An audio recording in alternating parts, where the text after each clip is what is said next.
Alright, it's day 21. JSinombre and Mashiropan have both declared war on Nanotrasen Inc.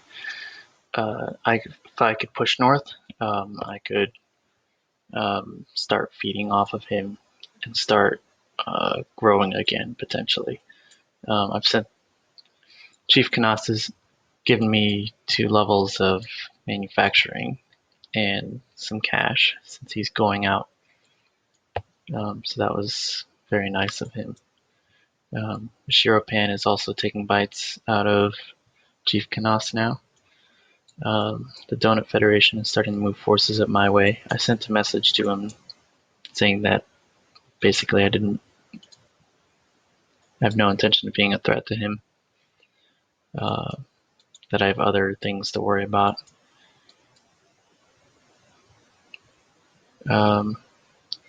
I only have 5,000 ships to his 10,000, but him and Chief Kanaas are in an arms race, and throwing myself against him would be enough to tip the scales in BattleHazard's favor, I think. So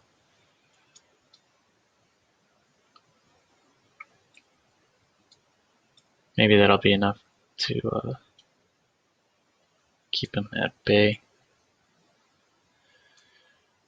I think I'll message Mashiropan soon, now that we have a common enemy and the scales have kind of balanced out a bit.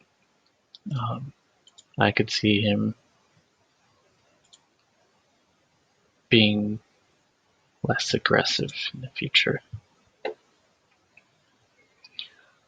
Alright, that's day 21.